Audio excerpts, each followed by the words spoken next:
sound Got my check. ear One more pods time. on too, so we're good. Is it good? Is it on? Is it Yeah, good? yeah, we're good. We're good. We're good. Okay. All right. All right. So let's get back into it because like I said, people came to this live because a lot of people I see a lot of industry people You hear good? coming in and commenting or whatever. So May 15th, we left off before we cut off phase 1, and you feel that nightlife and entertainment is going to be phase 3. Well, the problem is that they're throwing us nightlife, not the bars, not the restaurants. Nightlife is being thrown in as a category of concerts, festivals, where you have mass gatherings. The average customer, again, if you're in a hot party, it's because everybody's shoulder to shoulder and you could barely walk. And that's why they put it together as if it was part of the concerts. So the problem here is when you see every state's going to be different. You're going to have states that are going to open up earlier for everybody, but then it's up to the governors. Obviously, everybody wants to play this. Everybody has to play the safe card because if something happens by a bad call, it's going to fall back on them and their reelection or whatever the shit is. Yeah. The problem is it's a real problem, and we're in the middle of it. Most people are going to be allowed to go back to work. Obviously with all the new restrictions. The problem is, like I told you before, it's when these governors allow people to go back to normal, and when it's going to be our normal again. Yeah. In the meantime, how do we adjust in this industry to everything that's happening? And it's not only us. You're talking about major artists. You're talking about, the Osunas, the Bad Bunnies that were touring around the world, charging $500,000, for a concert. Yeah. That right now is frozen. Yeah, I was talking to Alexis Peña, right? I was talking to him earlier today, and he said that he had 76 shows for the rest of 2020. He said they're all canceled, all of them. But you know what, man? Like I one thing I do, man, like on a regular basis, and obviously Frikkiao, we've known each other for many years. Yes, sir. The idea here is not to be like, oh shit, we're fucked. Nah, not really. We're not really fucked if we know how to play our cards right. How do I go about this? You're talking about the average restaurant that's going to be allowed to go back into business, which a lot of restaurants, like for example, you got, like the Barcode. Even though we're a nightclub, we're also a restaurant. Like you could sit down and order, a full blown out meal. You could have pizza, your appetizers, because, we were set up for sporting events already. So we could probably, we could get ahead of the curve when it comes to that, maybe on phase 2. But obviously, it's not going to be with the occupancies that we're used to operating. So this is when owners need to be smart. And how do you get past this time? Yeah. One, you're gonna have to realize, and everybody from the staff to management to marketing to operation costs to DJs, everybody's gonna right now is gonna have to take a massive pay cut. It's either gonna be a pay cut or it's gonna be no business whatsoever. Yeah. And I'm talking about not the DJs that do this as a side gig, because if you do it as a side gig, I'm sure people are gonna be able to figure it out, and they're gonna be able to say, you know what, I'll let this whole thing pass. I'm not going to risk my family or whatever. But when you have no other choice, right, you're going to have to put that mask on. And you're going to have to figure out how you're going to bring bread to the house. So one thing that I encourage every owner to start doing right now, immediately, is first of all, start having meetings with anything that's your cost of operations. Like for an example, your landlord, if you don't own your own business, like I have a few places that I own the property outright. And then I have a few that that because the situation, I'm a tenant. Yeah. So yeah. the first thing that most of these people have to do, it's be able to negotiate with these property owners that that during this period of time, you guys got to give me a break when it comes down to your rents. If you're not negotiating that right now, that's gonna bite you in the ass. Yeah. So to me, that's number one right now. Everybody has to be able to adjust to the new norm, at least for the time being, while these phases, pass over, if they do. because you got to remember. Give me 1 second. I got these speakers that are on. They're fucking bothering me. If you just joined right now, we're talking to Eddy G. He's the owner of Barcode Lobby, Chupitos, and all kinds of other shit. Lift 21. No. The owner. No. One thing. Listen. One thing I've always said, man, and I learned this lesson a long time ago. Don't ever say you're the owner. You know why? Because that's when you actually start believing your own shit. You start believing that you actually own something. The reality is that the only thing we're entitled to is our fucking body. That's it. Yeah. Everything else is a loan. You know. Okay, you're the guy. You're the guy on the contract. Pretty much. All right. Pretty much. Fair enough. So let's go back. Let's go back to what I was talking about. If owners are not preparing themselves to readjust their expenses now, that's probably going to be one of the business that's going to start taking you out. You know why? And another thing about it is our industry. There's no sympathy for our industry. Like, you're not going to have, you know, the average mayor, the average senator, governor rooting for a nightlife, because they look at it like, you know what? We need to get the country back to normal. Concerts and music, that's the last of our worries right now. Because you know what? Music, if this nightclub goes down and they go under, when this shit blows over, somebody else is going to open up another one. And that's how they're going to look at it. There's no need for our industry. You know, you need to eat, you need to get in your car, you need to, you know, put gas. Yeah, it's like what they call essential services or whatever. Exactly. Yeah. So I'm looking at different possibilities. You know, obviously I sit down and I'm always thinking about all the possibilities that are going on.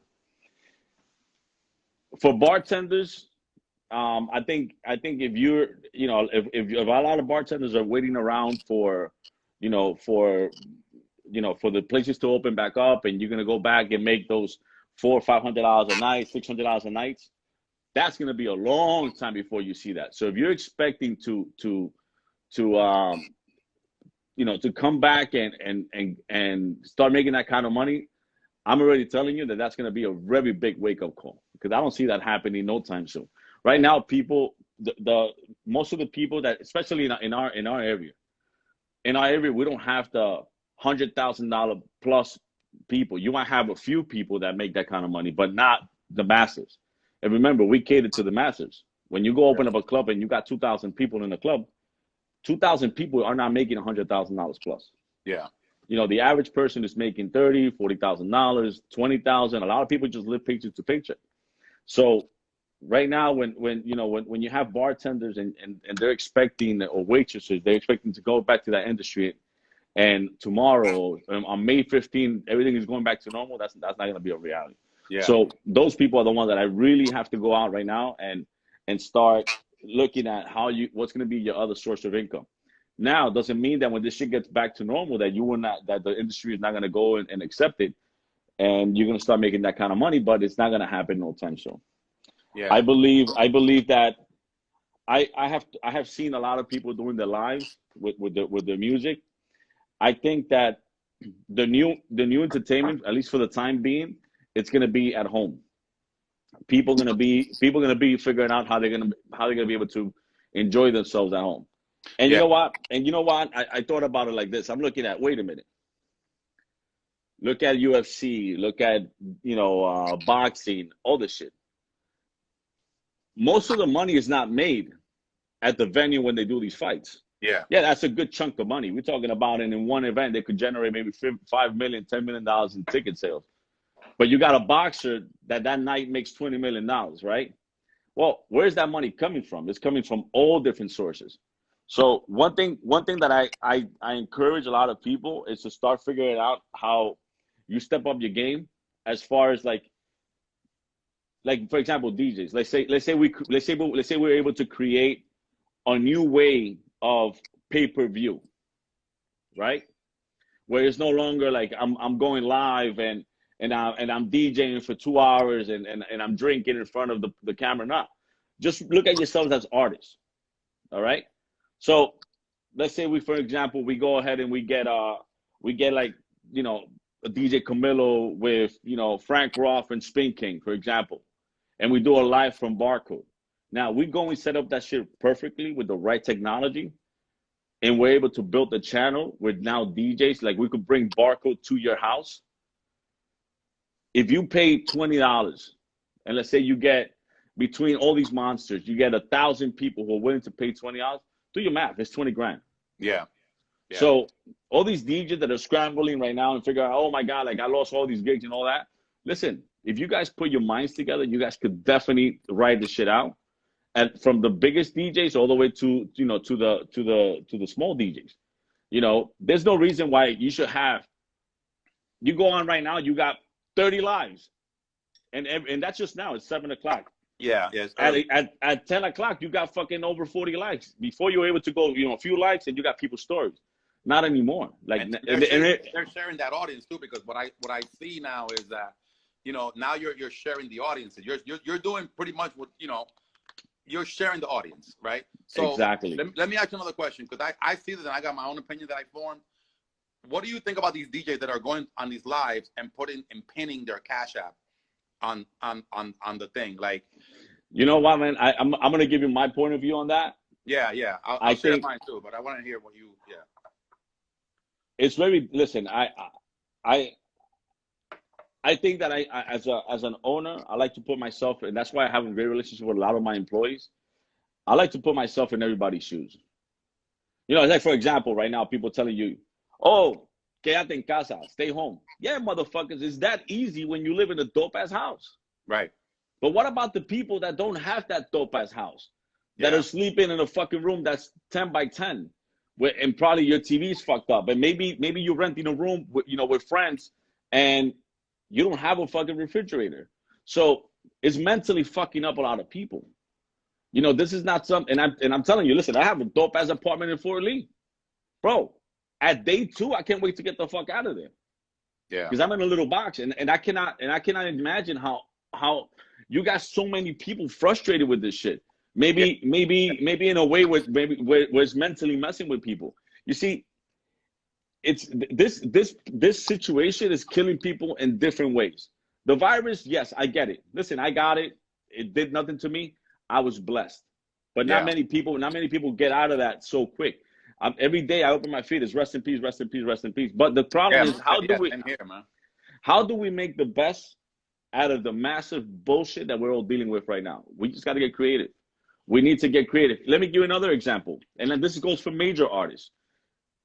You got a guy like, and I'm using this UFC and all this shit because I'm like, wait a minute, how the fuck these niggas are making $20 million, $30 million? I know artists personally that are monsters that in a whole tour, they net $3-4 million.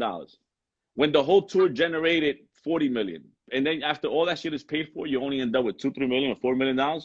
That's stupid. I figure out, you know what? Use this time to reinvent yourself, make more money and work less. Yeah. Give you an example. Take Romeo Santos for an example. I look at Romeo as an artist that that's worldwide artist.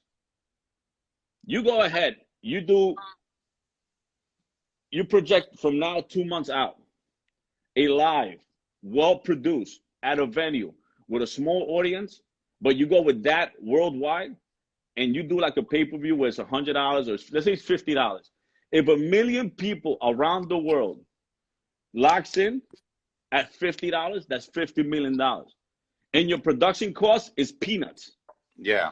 Because you could probably rent a bullshit ass venue, or even at the Barcode patio, set up a crazy production, and now you cash out in one event what you would make in your whole fucking tour. Now you are saving money on buses, you're saving money on marketing per different market. Because everywhere, if you're in New York and you're gonna do New York, the tri-state, that's gonna be one market, and you gotta do Miami. Start saving all that money and this is the moment that people, they're gonna have to try this shit out. Because if they don't try new stuff out, everybody's gonna get wiped out. Why would I want to make music in a studio as an artist when people say, oh, but they got streams, they got this money and that. Listen, if you're in the industry for sure, you know that money is peanuts compared to the money that they really make when they're on tour. Yeah. Streaming and all that stuff, they're gonna get pennies. But that's gonna completely change their whole lifestyle. Their Yeah. lifestyle is not going to be the same anymore. So, Yeah, you know, people have to learn how to adapt.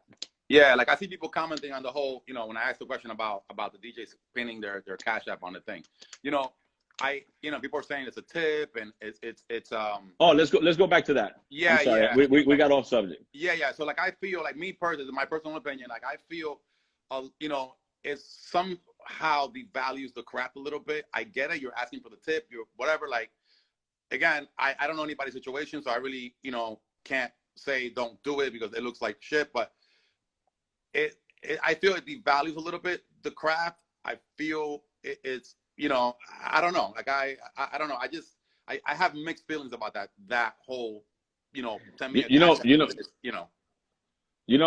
know what it is, bro. I look at it like this, man. And going back to the reason why I said nobody knows what everybody else is going through.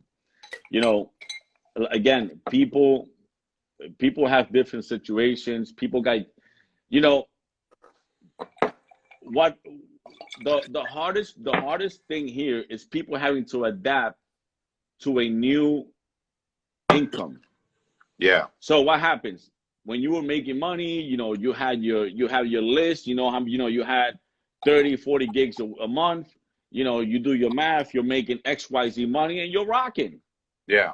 Boom. That comes to the end. Now you have that dope ass house you're paying for, that dope ass car you're paying for. You know, you have all these new expenses you're adapting yourself for, and now that all comes to a stop. People have to figure out how they're gonna make that extra money so they're able to, you know, to sustain. Do I agree with the Cash App? Yes, because they're not getting creative, and this is the only little money they can make. Yeah. But I'm telling you that if you guys put yourself together, like there's no reason why you couldn't go to that one dope club that you guys are used to, or you guys are probably DJing with, and talk to that owner. Let's say we create that. This is how you help out. This is how DJs and owners together could ride out this massive tsunami. I call this shit a tsunami. Yeah. Going back to the original idea, set up the club with the right cameras. Every DJ has somehow they branded themselves. They got cameras. They got this. You go ahead and you do an event. Let's say you get 1,000 people to pay $20. That's 20 grand. Take 50% for the club, 50% for the DJs. Next thing you know, you got three DJs. They get on the ticket. In one night, they could generate, you know, $3,000, $3,200. If the ticket made $10,000, and now the club makes $10,000, that writes them out, you know, for a month. But if you're gonna have everybody doing the same shit at the same time, it ain't gonna work. Yeah. Because it's the same thing as in the physical world, right? Like it's like 20 nightclubs open up, you know, in the same town. You're gonna share the people, right? So and the way and obviously why do I mean that you have to do your homework and you gotta get the right technology? I don't want to go pay $20 to see somebody's face like this. Like I don't want to see that. You want to be able to have you know you build your team. Let's say the club owner says, all right, cool. You're gonna bring Camilo and Spin King and this guy. That's gonna be 50% of the ticket. That other 50%, I'm gonna hire 2-3 dancers just to make it live. You know, something that's fun, and then you create content. And that content you want to be able to sell it. Listen, when we go in and we rent the movie on Netflix, we're paying to get numbed out for an hour or two, right? Yeah. Why can't we do the same thing for entertainment of music? Listen, I got many friends that all they do is wait to see who's live and whose live is dope, so they could just sit down and sit at home. Yeah, I mean, I've been on some like I watched the Fat Joe live. Like I'm a fan of the Fat Joe live because I think it's you know his content is good, right? So let me tell you what the problem is. Fat Joe is putting out content that's dope, and he ain't making money with that. And he's not monetizing it, yeah. So if you're not monetizing it, you're part of the problem.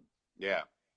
You know, and I'm not saying, yo, like start doing this shit tomorrow, but you know what? If this stretch comes out to be 3, 4 months, 5 months out, I'm telling you, you better start looking at how you're gonna cash out on your craft. Because how are you gonna survive? How are you gonna sustain? How are these clubs are going to be able to hold on.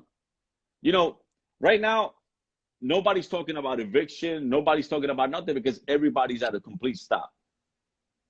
The moment that 80% or 90% of the country's back to work, if you're a landlord, you're going to be like, yo, listen, I love you. I know you've been a great tenant. But if you cannot, I cannot wait around until your industry gets a green light to open. I need to start collecting my rent, or I'm gonna need your space. Yeah.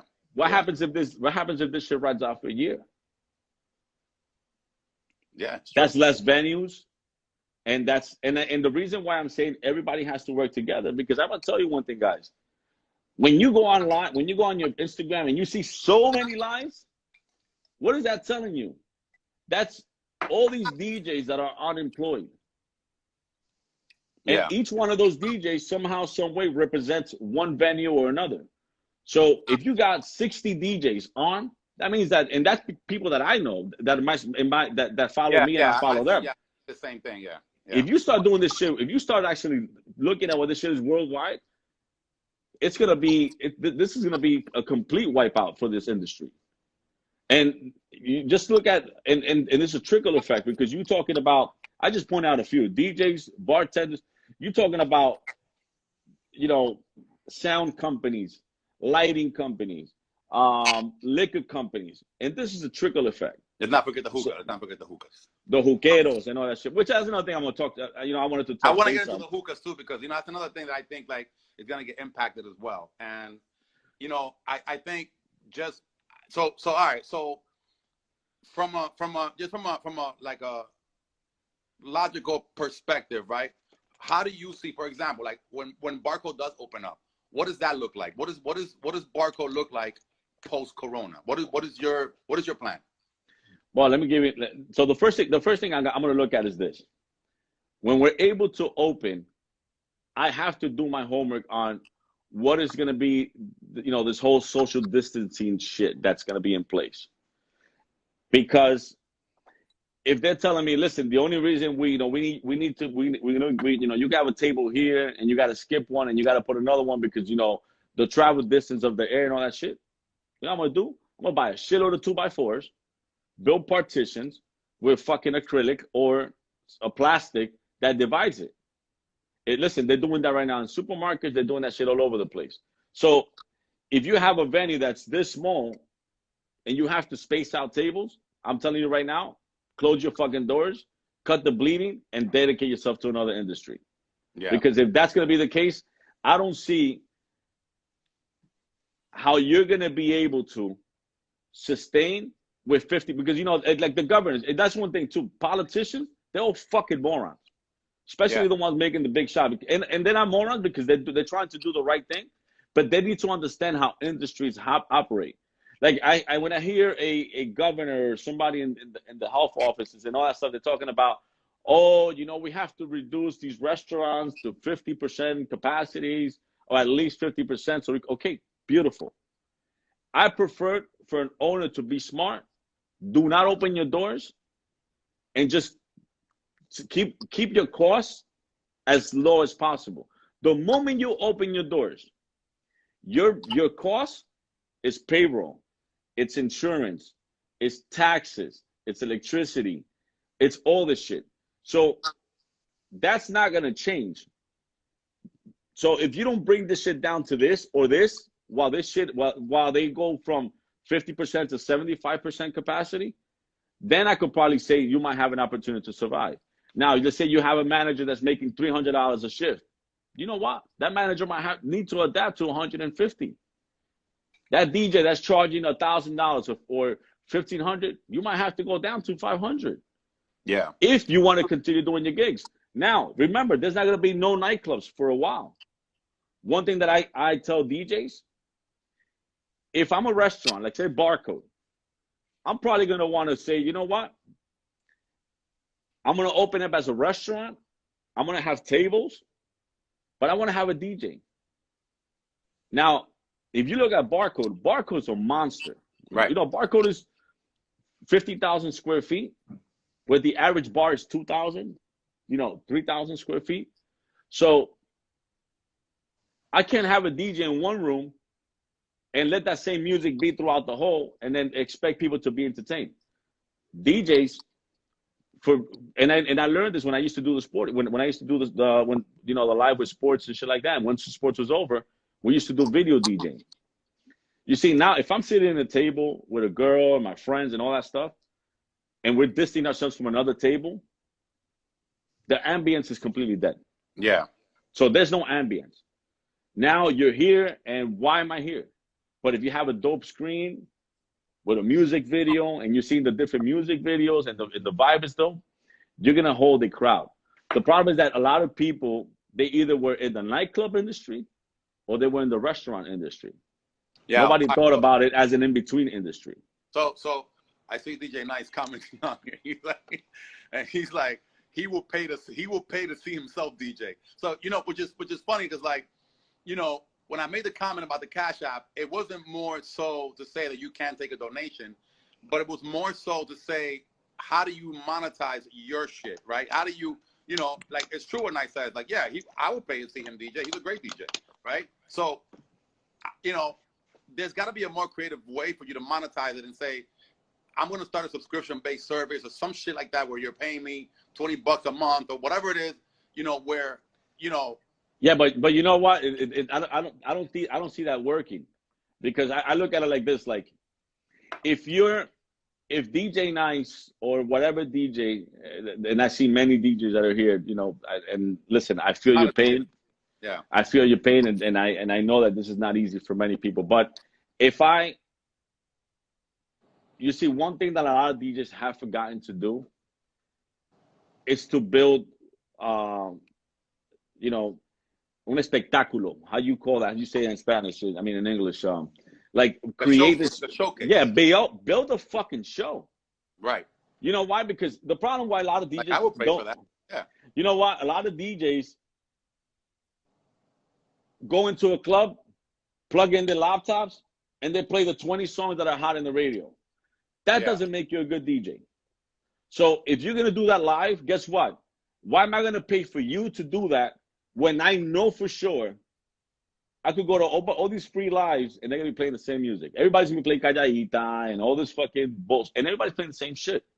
But if you create something that people will be like, I'm definitely gonna be watching. Like, for example, you have a regular club, and then we're bringing Ozuna a month from now. Everybody's getting ready for that. Everybody's getting for that. If you as a DJ do not know how to build yourself to be just as important as that massive artist, people don't have no need to pay to see your shit. Right. So, and one of the things that the lives have been doing also,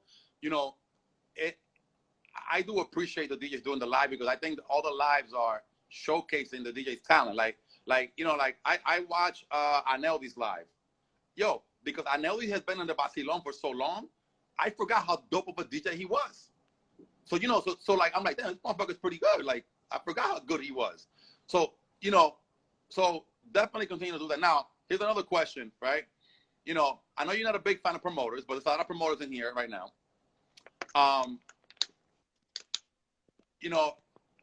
From that point of view, I think promoters now got to really, really start to get creative also. My brother, listen. No. Listen,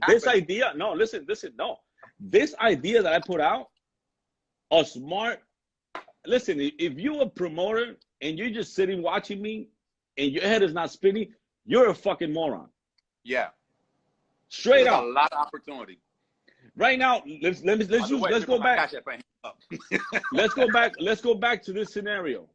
Let's go back to the same scenario I was just talking about. DJ Camilo, a DJ, Spin King and all that shit. You know what? Build something that people are dying to see.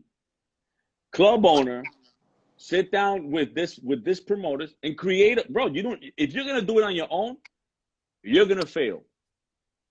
You need a team of people working with you, making that expectation for that Saturday night party. And don't do that shit like a week from now, or I'm gonna be live tomorrow. Buy my subscription. No, build an expectation. Like, sit down with if three DJs are dope, it doesn't have to be the Camilo on the speak. It could be anybody. And bro, everybody has, and I'm using those guys as an example because, you know, they have already somehow created different platforms. Yeah, they have already built an audience that they can move that audience anywhere.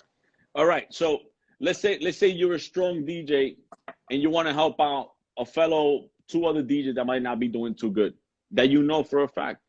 Stick together, work out your different. Listen, there's 100 pieces to a pie, right? Just figure out what your percentage is going to be. And your percentage should really be what you bring to the table. If you bring something dope to the table, then you should be able to make a little bit more percentage. Yeah. And the same thing with the venue. The same thing, you know, you're going to have, you might have a sound company. Every sound company is dead right now. From the tours, from all that shit. Yeah. Yo, make a deal where, yo, listen, bro, bring me some lights, bring me some shit so I can make my shit look dope. I'm going to pay you, you know, 5% of what we generate in this live. And I'm going to pay you, you know, let's say, again, I'll use the Camilo. Camilo, look, I'm going to give you 20% of the pie or 30% of the pie. When everybody starts putting their minds together, that night you're going to generate some money. And if you know how to, if you know how to work together, you know, you could have all these promoters be like, yo, buy the subscription. Boom. Next thing you know, everybody's cashing out on that one event. You might do it once a week or once every 2 weeks. Now, don't flood it because you're oh shit, I make some money with this. Let me do this shit all over again. Yeah. Because it's not going to work. At that point, it's not going to work. But listen, everybody needs to put the creative hats on and start seeing how they're going to be able to, you know, to see how they're going to be able to cash out on the opportunities. Listen, everybody's then in the water. If you're in the industry of entertainment, don't bullshit me. Don't bullshit anybody. You're dead in the water. Yeah. Do you see a lot? Do you see nightclubs? Some nightclubs closing. Like you see them not coming back from this. Hell yeah! Listen, I didn't end up with so many places because a lot of these places were doing great. Imagine, and that's when shit was right. And that's when the economy was right. Imagine now, green light, boom, go back to clubs. You could go open up tomorrow. Listen, right now there's people borrowing money from friends because they you know, and again, back to the same shit with the industry. DJs, bartenders, waitresses. Oh no, I don't want to make no money on the check. I want cash. Good. Where's that cash right now? You can't even file for unemployment. So the ignorance in the industry is massive. Everybody wants to make that today money. Well, a lot of people that, you know, that say, fuck it, you know, like I want to pay my taxes. I want to have my credit right. I want to be able to get a loan for a house. Those people, they're going to be good. Right now, those are the ones that are, you know, smiling, getting those $1,200 because, you know, they're making money from the government or whatever. Yeah. Or they were able to file for unemployment. People need to understand that if you look poor in front of the eyes of the government, then you're not going to get shit from them. You know, they want to boost the economy. And by boosting the economy, it's putting hands and money in hands of people that are going to be wise and they're going to be able to spend it and all this shit. But if you want to go ahead and you want to throw a party and you want to make your $500 in one night in cash and you don't, that's cool. If you have other source of income where you have your other shit, but if you're going to be that one DJ or that one promoter or bartender or waitress trying to just collect every cash, guess what? This right now is biting you in the ass. Yeah, like my advice is that, like, you know, especially like promoters or DJs, anybody in the industry, like when things are good, when they get back to good, whenever that is, when they get back to being right, getting good, let this moment that we're going through be a lesson and be a pointer that you should be putting your money somewhere else, investing your money in other opportunities and not, you know, going to buy a fucking $1,000 pair of sneakers or whatever. Like, listen, if that's your thing, great. But I understand that this can and may happen again. You know, the problem is that, listen, one thing that everybody got to keep in mind. Once something is tested, it becomes a new threat. All right? We have seen pandemics in the past, in 1920 or whatever, and all this shit. We've seen that. But those were very different times. Technology was different. There was no technology pretty much back in those days. Now, a fucking booger in the air, a droplet, changed the world. So this shit could happen to anybody. Yeah. You're talking about more people dying, infections probably being stronger than this one. Listen, this is wiping out a lot of people. A lot, but man. but it's not as deadly as it could be. And the problem is this shit just got tested. It tested every single government. Of that one droplet that was released, it's changing the world as we speak right now. A lot of people are killing themselves, even just because of, they can't deal with the pressure. They can't deal with their kids, crying in the room next door, or everybody cramped up into a small ass room and their kids crying because there's no food. So as we're talking about how we survive musically, the world is fucking hurting right now. Yeah, very much so.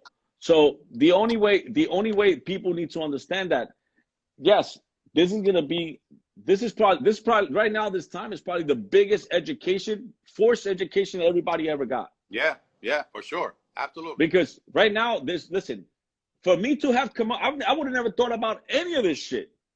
All these ideas of putting shit together and looking at how pay-per-view does shit and all that, I would never be looking at that shit if I would have been with my clubs open. But you know what? I'm not going to wait for this shit to come and cripple me. Yeah. I want to figure out how the fuck am I going to survive this tsunami and start getting ready for future things. The first thing people need to say, like, if people always say, you know what? Use the bank's money because that's how you make it in America. Yeah, that was a great philosophy until we got tested. Now, you probably could have bought your house 10 times around if you would have not spent all this money on the Yeezys and the gold chains and the diamonds and all this stuff. You could have had done that. You see, that happened to me once before. When Coco Bongo went at a decline, my brother, a lot of people, they saw the glory. Oh, no, Eddie's doing fine. He's doing fine. Now, listen, I almost lost everything. I lost properties that I was able to buy back, but I lost them. On record, I lost those properties. So what did I learn from that? I could be on here right here and be there tomorrow, which now we are. Big facts. That's big. That's but you know what's one thing? You know what's one thing that I did different this time? All those properties that I'm talking about, I paid them outright. So right now, my only worry is generating enough income to pay those taxes, those property taxes. Yeah. If the government doesn't create new programs. But people, when you get out of this mess, God willing, everybody does, and I want to see everybody winning in this. Guys, you have to spend your money wisely. Don't be buying the cutest shit. Listen, if you got girls that are, they want to see you wearing the hot shit and the diamond. Listen, all those people, cut them out of your fucking life. All those people are airheads. I'm charging everybody for that Moet bottle now. Now, you want to come to the club with me? Yo, my man, that Moet bottle is $200. You got to give me $50. Because fuck that. Fuck nah, that. Bro, listen, everybody wants to be part of the glory. Right now, this is the one time that everybody got tested. Everybody got tested, and right now nobody was prepared for this. And you know what? And I was a victim of that too.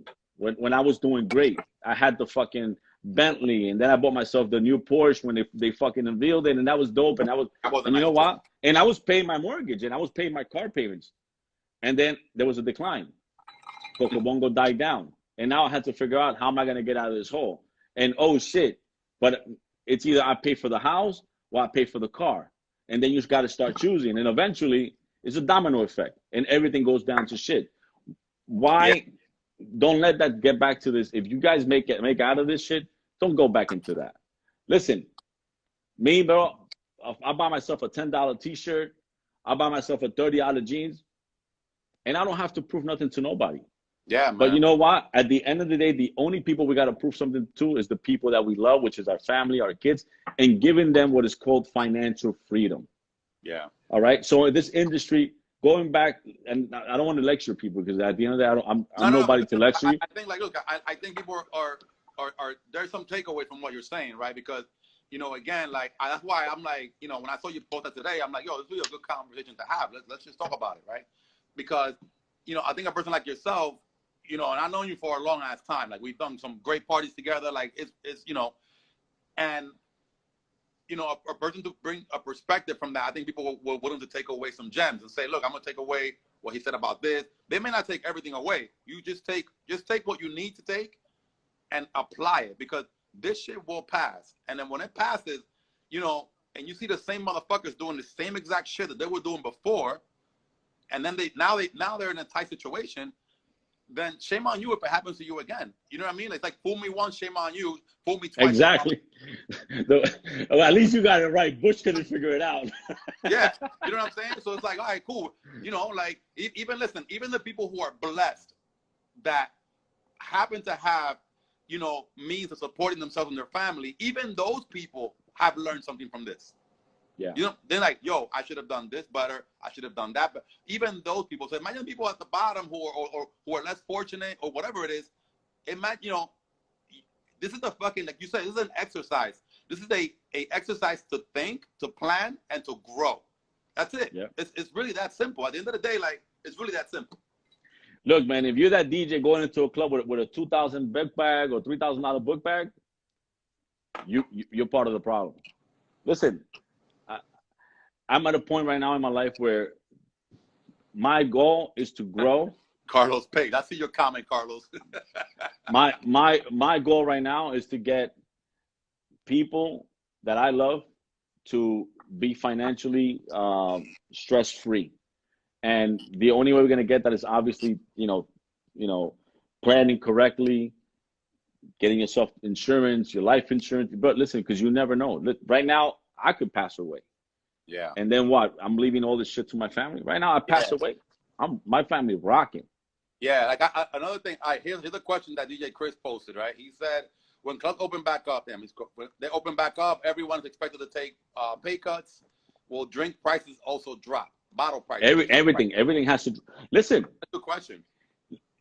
The first thing everybody needs to understand is that people's income are not going to be there. So I cannot expect people to go into a club. Imagine, and we in Jersey, we're already lower than the clubs in New York. Like, how do you justify a bottle in New York of Grey Goose for $700? That's stupid. That's retarded. People are sending questions in. Hold on, let me see. Oh, my brother, I need you to look at that shit. Yeah, and I'm looking on the blind side. I'm looking at it. Let me see. But let me go back to that. Let me go back to that part. The whole industry has to adjust, from door prices to, because you also got to understand that once you open, my operation costs, I have to drop it as much as I can, but there's only so much I could drop before it starts affecting the operation. Like, I could tell a manager, you know, from 300 go down to 150. Somebody posted that question. Yeah. So what's Barcode's future? I'm ready to take that motherfucker on. Whatever is given to me, they tell me, like I said earlier, man, God gives you lemons. I'm not gonna make a fucking lemonade. How much you gonna sell lemonade for? $1? Nah, motherfucker. I'm gonna make some tequila and fucking make a margarita and sell that shit for the right number. So obviously right now we're just waiting to see what's gonna be the phases, when they're gonna start, and adapt to them. Because right now, like, I could call any local official. Yeah, they see the phases, but those phases are so wide open. Like, they didn't say a restaurant at limited capacity. Okay, good. What's the limited capacity? If you hold 100 people, can you do 50? Or is it going to be 30? Or is it going to be 70? Are you only dropping 20%? Or are you dropping 30%? Nobody's coming up with these numbers. So when you are a real business owner, obviously a politician is not. So they just talk about a open drop capacity. Listen, if I go hold 100 people and I'm dropping my capacity to 99, now that's just me being a smartass. So what's going to be the real number? And who's going to enforce it? And on top of that, are people going to be open-minded to start going out? That's another question. You know, I'm looking at already buying the cameras that when you're walking in, it's already measuring your temperature. And it's not because it's going to mean something. Listen, I was sick. I had the fucking virus. And all I lost was my sense of smell. You know how many people I know that's all they got? So that's not, those temperature shit is just to give the government, like, okay, we're doing something about it. But that's not going to mean nothing. That's not going to change nothing. That's going to be a real fact that everybody has to start realizing, that all this shit that they say, oh, you know, like, put your face mask on. Again, it's limiting the amount of people getting the virus. But we have to start adapting to the new things. Like, maybe, like I told you, creating partitions in between tables. You know, maybe, you know, there might be new lighting or something new. Yeah, I think like, you know, and I'll put this out, like, you know, like, if you're a promoter, you should really be thinking about right now. Like, I had an idea, and I'll put it out because, you know, it's whatever. Like, it's a virtual reality, right? So you ever seen those Oculuses, like the virtual realities, right? That's what I was. Listen, that's like, exactly. Virtual reality party, you know, you put a party together like that, where you feel like you're in the club and you are drinking your bottle, and you have that experience, and you put it on virtual reality. Now, the technology is expensive, but listen, there is a way right now for you to pop that off. Right now.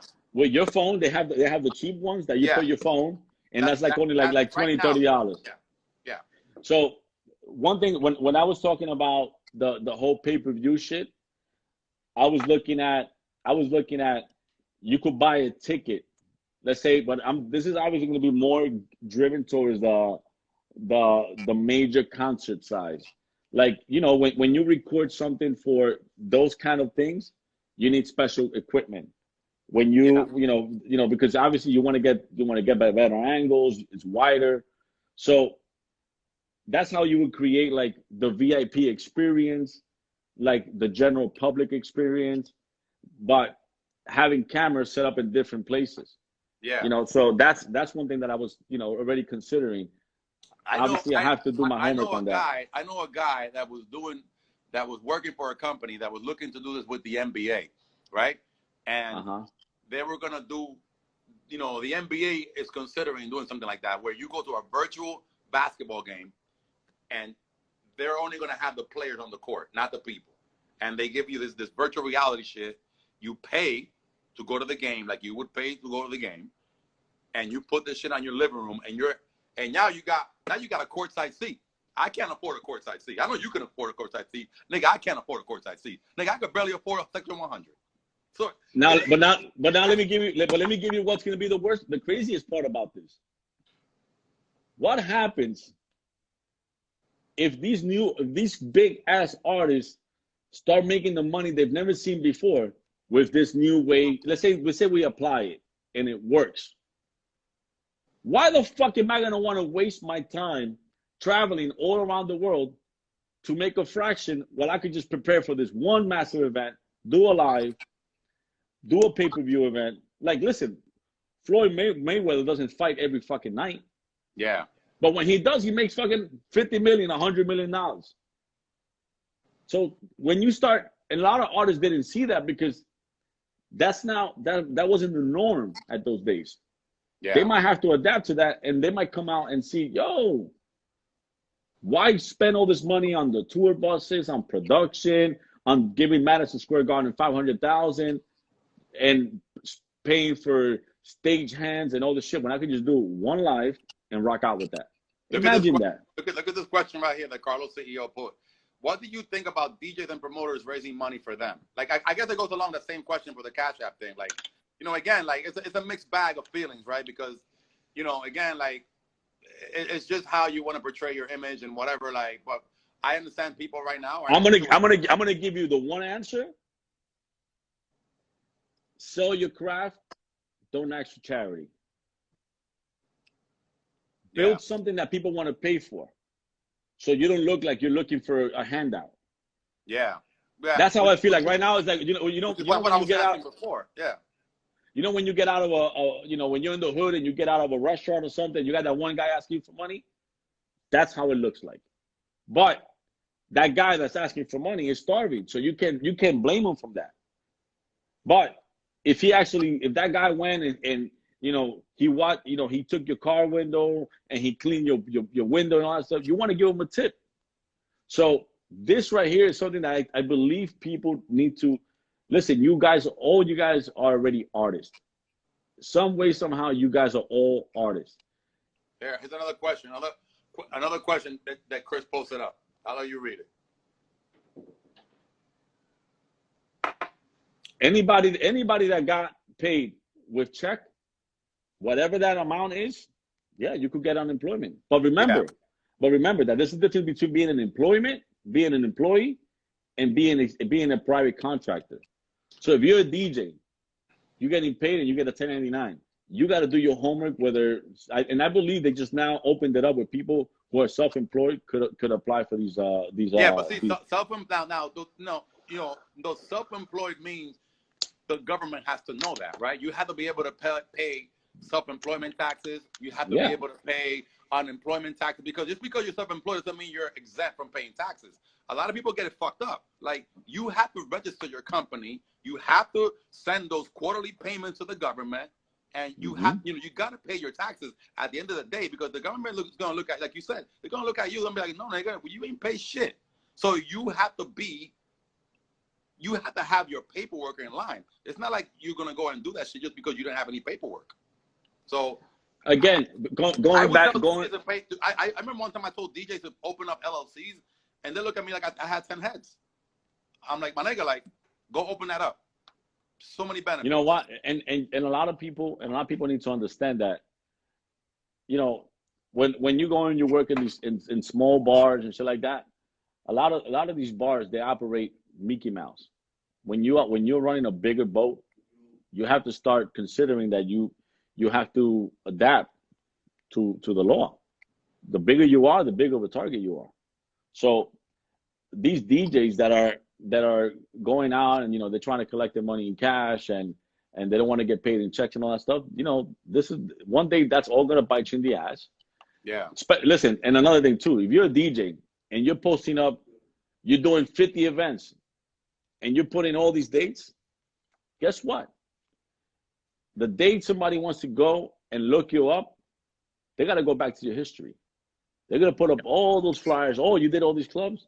All right, you do 20 clubs or 50 clubs at an average of 1,000. You're making about $50,000 a month, but you're only showing that you're making $20,000 a year. Yeah, somebody. And that's how they get you. So listen, stop. Listen, that's cool, but it's gonna bite you in the ass. Sooner or later, that's gonna bite you in the ass. And here, somebody another question here. CeeLo 152. Why don't you do something like a delivery type of service where you get a package of bottles and the live feed of the club? That's actually pretty cool. I want to order a package of 5 Moets, because you know I love my fucking Moet. Yeah, but you know what? That's dope. But you got to remember, like, if you are a neighborhood bar, that's cool. But what happens when you got a place like Barcode, Lobby, Lit, that only 20% or 15% of the people are locals, and everybody else is from the outside? What are you gonna do? Deliver a bottle here, a bottle there? You're gonna go crazy. It's gonna be like, it's got to be laid out where logistically it makes sense. If you're gonna have somebody buy a bottle in Newark, the fuck am I? First of all, you're not gonna pay me $200 for a bottle of Hennessy while you could have went 2 hours earlier and bought it at the liquor store for $35 or $40. So if I'm gonna deliver that bottle of Hennessy, I'm gonna have to deliver it for $40. Am I gonna go through all that trouble for $40? You know, it doesn't make any sense.